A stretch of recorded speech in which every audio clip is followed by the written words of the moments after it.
नमस्ते दोस्तों। आज की क्लास में हम हिंदी की ऐतिहासिक पृष्ठभूमि के बारे में पढ़ेंगे। संसार की सभी भाषाओं को दो प्रकार के वर्गीकरण के तहत बांटकर उनका अध्ययन किया जाता है। पहला है आकृति मूलक। पहला वर्गीकरण होता है आकृति मूलक और दूसरा होता है पारिवारिक।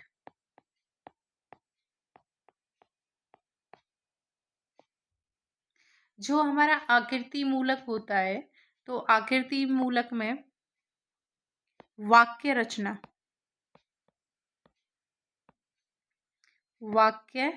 रचना तत्व मुख्य माना गया है। ठीक है, इसमें वाक्य रचना और रूप रचना को मुख्यता दी गई है, जबकि पारिवारिक वर्गीकरण में रचना तत्व के साथ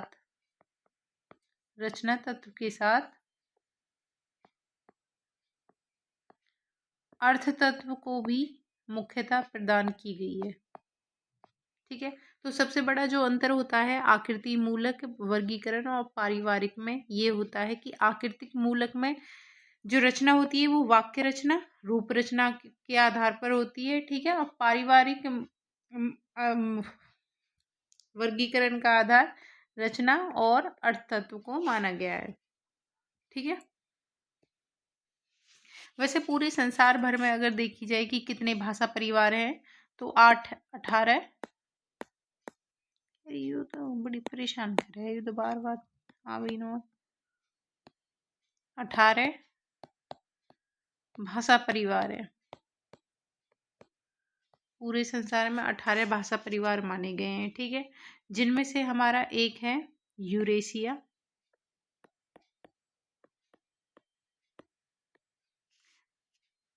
यूरेशिया के अंदर 10 परिवार आते हैं। ठीक है, यूरेशिया एक भूखंड है जिसके अंतर्गत 10 भाषा परिवार आते हैं।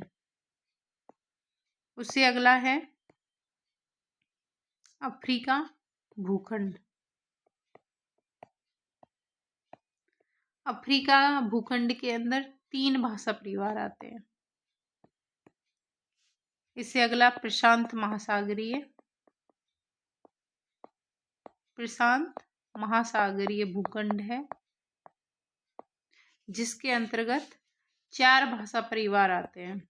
और चौथा जो भौगोलिक भूखंड माना गया है वो है अमेरिकी भूखंड में सिर्फ अमेरिका एक ही परिवार आता है। इस प्रकार से पूरे विश्व में 18 भाषा परिवारों को सर्वसम्मति से मान्यता प्रदान की गई है।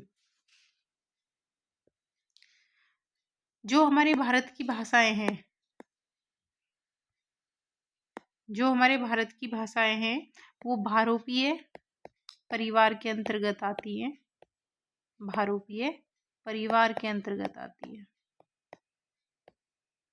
जो भारोपीय परिवार है इसको भी 2 भागों में बांटा गया है। भारोपीय परिवार को 2 भागों में बांटा गया है। कौन कौन से हैं? एक है सतम और दूसरा है केतुम।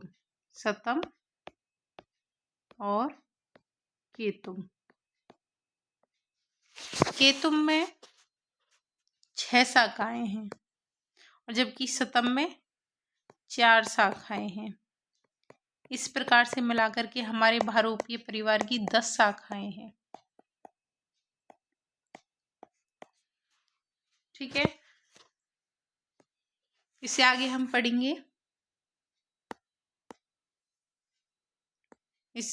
पढ़ेंगे भारतीय आर्य भाषाएं।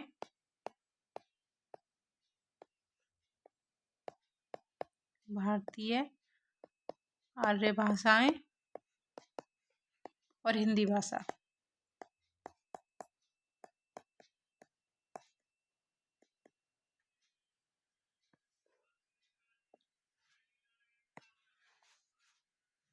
जो हमारी भारतीय आर्य भाषाएं, इनके हमें 3 चरण देखने को मिलते हैं।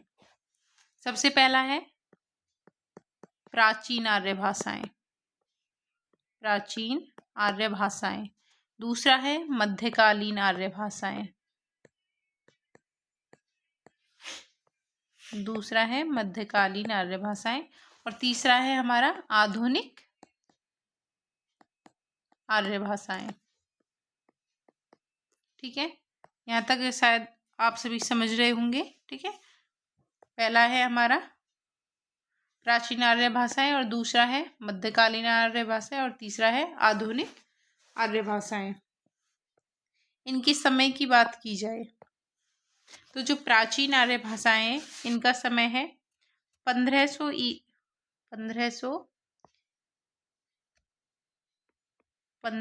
ईस्वी से लेकर के ईस्वी पूर्व से लेकर के 500 ईस्वी पूर्व तक। ठीक है, इसमें हमें दो भाषाएं देखने को मिलती हैं। एक है वैदिक संस्कृत और दूसरी है लौकिक संस्कृत।